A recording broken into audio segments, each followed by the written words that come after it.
Hi and welcome. My name is Tolan and I'm the co-founder of Productivity Meet. In this video, we're going to go ahead and look at how to use the text to columns function, and the second option in that being that of fixed width. So with that, let's get started. If you want to follow along, go ahead and download the exercise file 06.05, and you can find the link to that in our description of this video.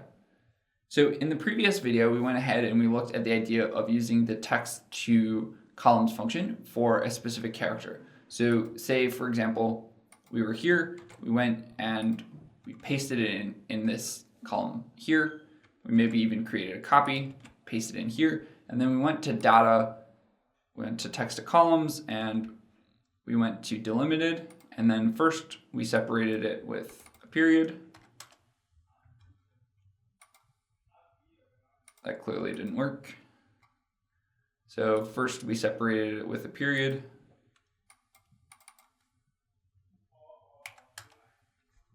And then after we did that, we went here and we separated it with a asterisk.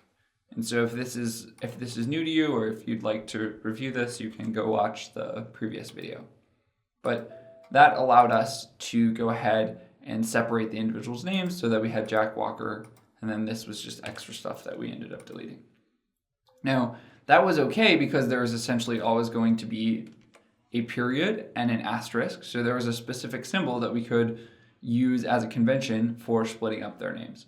But let's say that we had this odd naming convention in our company. So the hire date, at least in the US, would often be written the month of the year, the day of that month, and then the year. So it would be 09.11/11/2012 would be September 11th, 2012. Now, you can go and imagine a scenario where maybe someone like me goes ahead and actually ends up putting the 3-day month, the 2-day year, and let me say that again. The 3-day abbreviation for the month, in this case September, the 2-day month of that day of that month, in this case 11, and then the year. So here, let's look at an example. Here we have August 1st, 2016, which in US nomenclature would be 8/1/2016. Here we have it written as August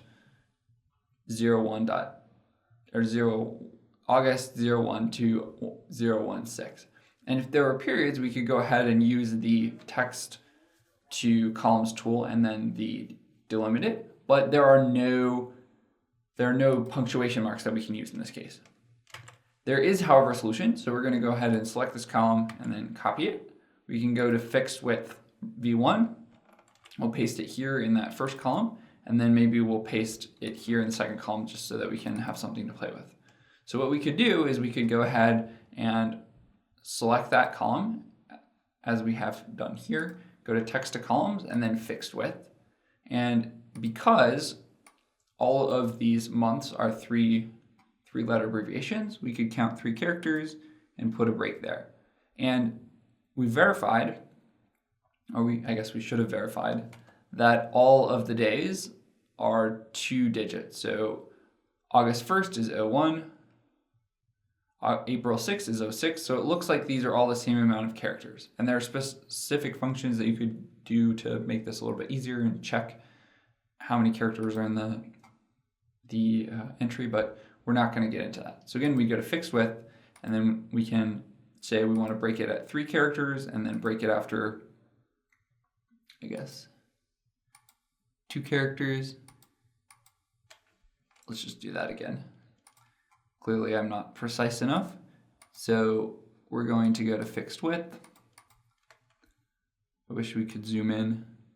Clearly my eyesight is not great. So we're going to have 3 characters, and then we're going to break it after 2 additional characters. We'll hit next, and we'll see what that looks like.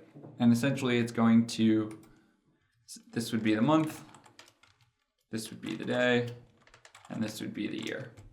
And then we could use something like VLOOKUP to make all of these individual numbers or whatever we wanted to.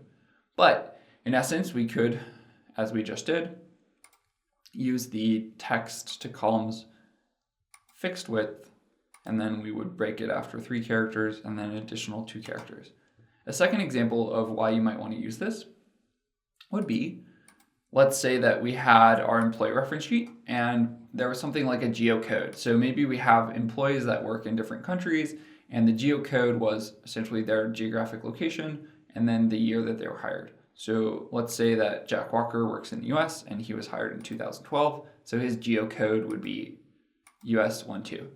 Now, if Tim Green works in France and he was hired in 2013, his geocode would be 13.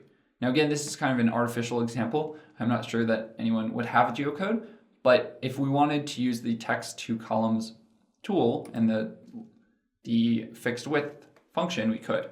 So let's copy this column by selecting it and pressing Control C, and then a fixed width number 2. Go ahead and paste it in column H. So we have this geocode, right? I'm going to paste it here. Well, I'll just paste a copy here so that we can make sure that we have the right work. And then we'd go to the Data tab, the Data Tools group, Text to Columns, Fixed Width. Then we're going to hit Next. And in this case, we just want to do 2 characters. So it's a 2-character country code and then the year. And we could do that and then go ahead and split it that way. So we would probably change the labels, so geographic region, and then this might be year hired. We could go in and we could clean it up a little bit so that it would be a little bit more presentable. All right, so again, in this video, we covered the idea of the text to columns feature, and we focused on the fixed width opportunity. In the next video, we're going to go ahead and look at the idea of flash fill, which is new to Excel 2013, and we'll discuss how to use it. So join us for that in the next video, and we'll see you again soon. Thanks for watching.